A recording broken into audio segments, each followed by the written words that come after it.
இயேசு செய்த 22வது அற்புதம் 7 அப்பம் சிறு மீன்களை கொண்டு 4000 பேருக்கு மேலாக போஷித்தது. Praise be to God. கர்த்தருக்கு ஸ்தோத்திரம். மத்தேயு 15:29 வாசிக்கிறோம். இயேசு கிறிஸ்து கலிலேயா கடல் அருகே வந்து அங்குள்ள ஒரு மலையில் ஏறி உட்கார்ந்த போது சப்பானியர், குருடர், ஊனர், ஊமையர் போன்ற பலதரப்பட்ட மக்கள் இயேசுவினிடத்தில் வந்தார்கள்.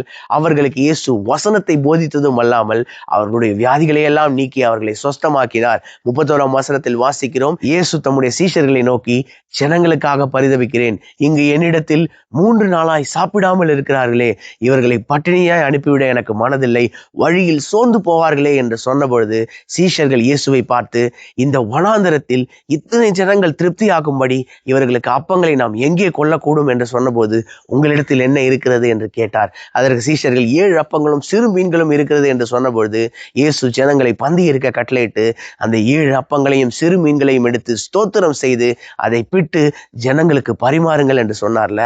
அத்தனை ஜனங்களும் சாப்பிட்டு திருப்தி அடைந்த பின்பு மீதமான துணிக்கைகள் ஒன்றும் சேதமாகாதபடி 7 கூடைகள் நிறைய எடுத்தார்கள். இதில் அந்த 31ஆம் வசனத்தில் இயேசு சொன்ன அந்த வார்த்தையை கவனிங்கள, நான் ஜனங்களுக்காக பரிதபிக்கிறேன், இவர்களை பட்டினியாய் அனுப்ப எனக்கு மனதில்லை. இயேசு நமக்காக பரிதவிக்கிற தேவன், நம்முடைய அங்கலாய்ப்பை காண்கிற தேவன்ல.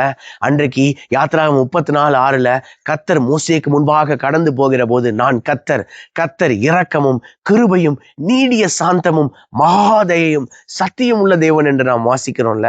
அவர் இரக்கம் உள்ள தேவன். அவரை போல இயேசுவும் இரக்கம் உள்ளவராக ஜனங்களுக்காக பரிதவிக்கிறவராக இருந்தார்ல. நாம் அவரை போல இருக்கிறோமா? யோசிச்சு பாருங்களேன். பிலிப்பியர் 2:5 அப்போஸ்தலனாகிய பவுல் சொல்றாரு, கிறிஸ்து இயேசுவில் இருந்த சிந்தையே உங்களிலும் இருக்க கடவுது.